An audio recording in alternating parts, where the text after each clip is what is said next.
Hubby slept with every woman except me. My soon-to-be ex-husband was a very attractive man, and I felt like the luckiest woman alive on our first date. When we married, we agreed that I would be making most of the money and doing most of the housework while he cooked me dinner and completed his bachelor's degree. At least that was the plan. He flunked class after class because he refused to do the work and skipped class in favor of playing video games and complaining about how depressed he was. Pre-marriage, he was charming and attentive during our dates. Post-marriage, he was off in his own world, and getting him to agree to a date night was like pulling teeth. The sex became infrequent after the honeymoon and stopped altogether after a year and a half. You see, he liked chubby girls, and at 120 pounds, that literally wasn't enough for him. My weight, or lack thereof, hadn't been a problem for the sex we had before marriage, but after marriage, suddenly the pressure was on for me to gain weight. For every woman entering a marriage hoping to change her man into something he's not, there's a man doing the same to his new wife. I could not discuss this with my female friends. There are no words in our society to describe a woman trapped in a sexless marriage. I was probably the only late 20-something woman in my entire state who had to beg her husband for sex.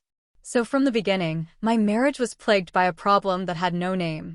I had always thought, perhaps naively, that marriage was supposed to resolve sexual tension, not create it.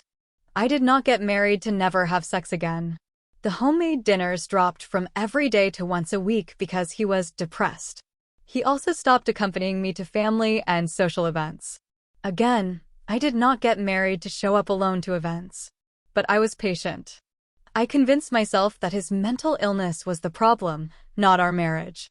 I hid any pills that might be dangerous when he talked about committing suicide. I came home from work each day, praying I would not find my husband dead. When he said he was going to walk out our front door and not stop until he died, I blocked the door with my body and called 911. I ended up canceling the 911 call after I got him to promise me he would not hurt himself while I was at work. My handle on this forum comes from the fact that our life together was like a soap opera, an endless emotional roller coaster. I never knew if he was going to ask me for cuddles or yell at me. I walked on eggshells. One time I was washing dishes, minding my own business, and he burst into the kitchen, yelling, "I'm going to become an astronaut, and if you don't support my dream, I'm cutting you out of my life." He was 28 and still didn't have his bachelor's degree, so I was pretty sure being an astronaut was not in his future, but after that outburst, I didn't say anything. I finally convinced him to seek professional help. The worst behaviors were no longer present, but we never regained the connection we had before we were married. At that point, I did not feel like a wife, but like a mother to a moody teenager. His mood swings went beyond just normal bipolar disorder. He didn't want a wife, he wanted a mother substitute without parental authority. The fact that his own mother left him with relatives in a foreign country at the age of 14 might have had something to do with it. The end of my marriage did not come when I discovered the sexually explicit texts from one of his community college students. He had by this point found work as a part-time tutor. It did not come when, a few months later, he announced his intention to leave me for yet another woman who, ironically, turned him down once he was free. No, my marriage ended the moment when I heard him come in the front door and thought, "Oh, CRP, he's home." That moment came long before I had any inkling of his affairs. In a way, it was a relief to discover the texts because it gave me an excuse for divorce.